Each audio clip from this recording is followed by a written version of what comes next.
We've got this experience in sports, we better stick with it and really go after it, because that was one area where we felt secure that we could beat any competition. We're developing the first set of sequels for EA Sports lineup on the Sega Genesis. So the first discussion was, a guy named Rich Hillman and I are sitting around and I said, you know, we should do Madden again next year. And Rich goes, that would make sense. You know, we went to everybody else in EA and they went, so football 2 years in a row?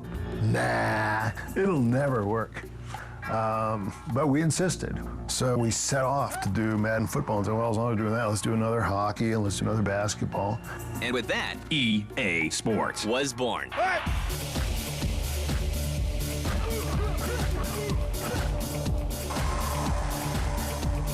The culture at EA sort of really took off when EA Sports sort of found its center. After the successful launch of EA Sports, Tripp sets his sights on hardware. It was a play I viewed as a way of taking Electronic Arts to the next stage as a software company, because the most valuable software companies, Microsoft and Sony, are involved in the hardware business. They're involved in the platform business. They don't just make application software. I thought, hey, why shouldn't we bid for that? Development of the 3DO begins within EA and becomes Tripp's pet project. That's a very risky thing to do. So there was disagreement at the board level and within the management team about the risks associated with that. Two things happened at Tripp. I think the first thing is he got bored. You know, it looked like we had 3 years of easy sailing on Genesis. There wasn't enough for him to do. He's a real creative and energetic guy. He was demotivated from being a CEO of a company that wanted to grow, and he had this vision about what became 3DO. And then as he got into 3DO, it just obviously became a conflict. Something had to be done with 3DO to turn it into a more viable company, and it was clear that that was going to take a lot of focus, and I just didn't feel comfortable that I could just abandon it. In the end, when given a choice, you know, do you want to change the world again, this time with a hardware company, or, you know, kind of do this cyclical growth thing with EA, he chose 3DO. That's really how I ended up separating from EA. I mean, it wasn't something that I planned in advance to work out that way. A lot of people use the word visionary very loosely, and the word is thrown out in a very casual way.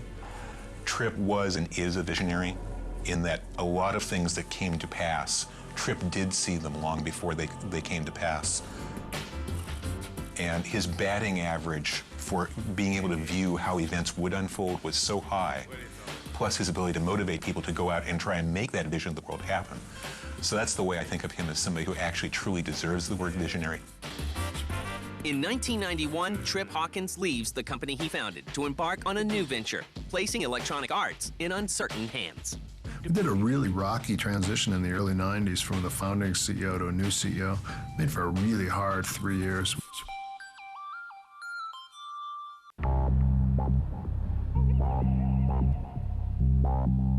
After Tripp Hawkins leaves to start 3DO, EA quickly fills the gap. My impression of EA after Tripp Hawkins is that Larry Probst took over the helm, and Larry Probst is an amazing leader. Larry Probst, who's the CEO of the company, and sort of really kind of grew the company from a couple of $100 million to where it is today, nearly $3 billion in revenue. He's a sort of phenomenal figure, very balanced, very fair, very hard. Under new leadership, Electronic Arts continues to dominate the industry and pursues talented outside developers. That's when EA realized that they should start making periodic acquisitions to just beef up the product line and beef up the internal development resources and add more brands. They almost kind of started that campaign with Origin. I think they had a lot of disruption and chaos that happened after the Origin acquisition. And the important thing is they learned from it, I think, so that when they started doing their next acquisitions, they had a much better sense of kind of what to look out for. With the acquisition of Origin, EA continues the popular Ultima series and releases the first ever massively multiplayer online role-playing game, Ultima Online. It did what role-playing games have been trying to do for a long time, is kind of recreate that original little community experience of people sitting down and playing. It finally got it. In 1990, EA acquires Distinctive Software, a Canadian-based company.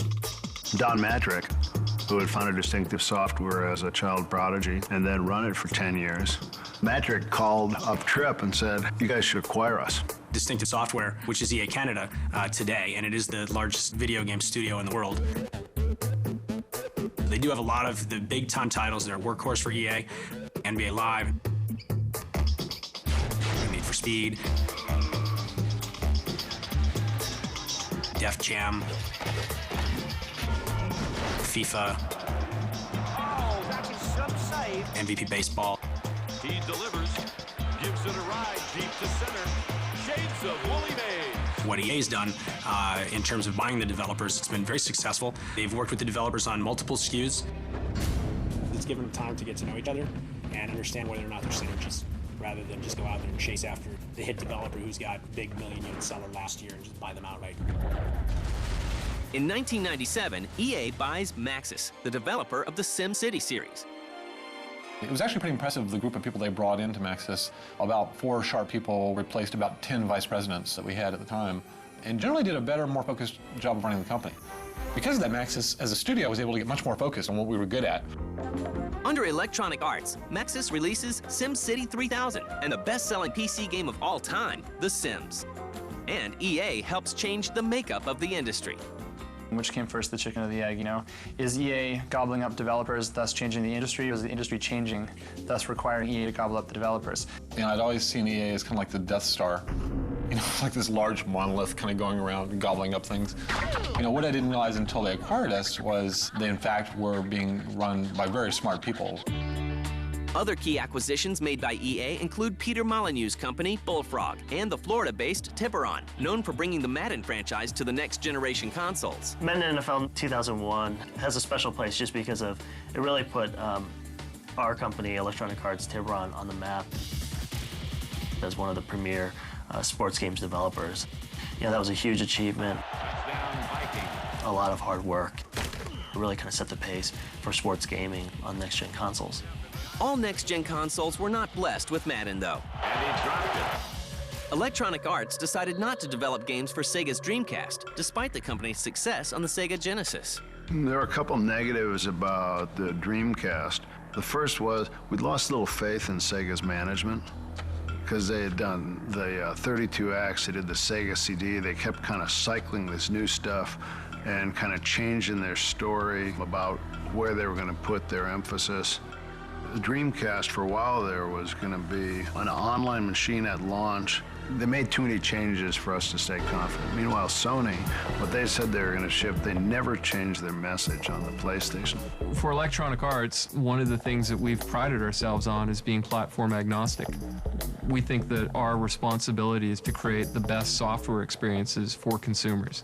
They've had this kind of core success in these core franchises that they've nurtured and that have allowed them to become experimental. With several best-selling franchises under its belt, EA continues its dominance in the game industry with a variety of big-name licenses.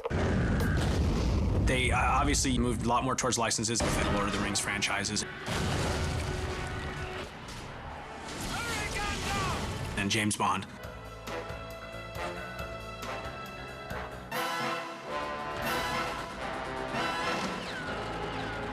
Harry Potter. That's taken up a lot more of the growth of the company. I think we've been the leader in innovation in the industry. We've kind of invented movie games. Before Harry Potter and Lord of the Rings, movie games all sucked.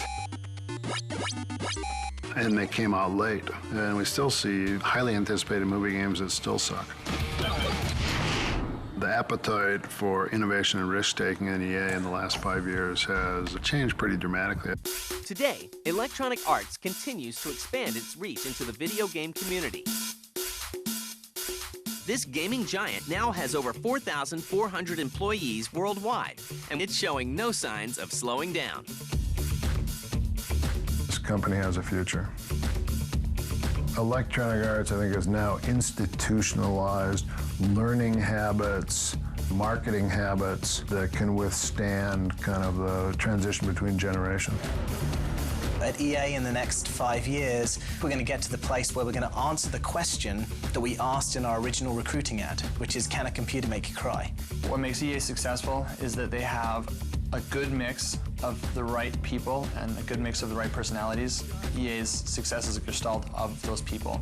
As a producer, it's a pretty impressive thing when the EA machine works for you. It's very gratifying if you've just poured your heart and soul into something for the last 12 to 24 months to see this machine fire up.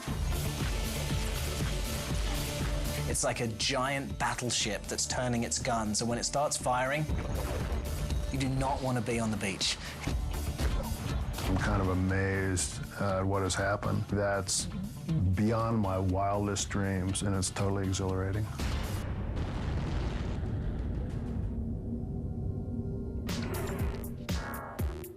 Phone, 1.2 megapixel camera and holds 5,000 MP3s. Wow, that's really impressive. Oh, hold on a second, sorry. Hello? Yeah, hey, I'm in the middle of lunch. Can I call you back? All right, cool, thanks. So that's a lot of MP3s. Yeah. See the best, greatest, biggest, shiniest, coolest, and blinkiest new stuff coming next year when the Screensavers goes live at the Consumer Electronics Show. Coming up next. Hold on, let me put you on speakerphone.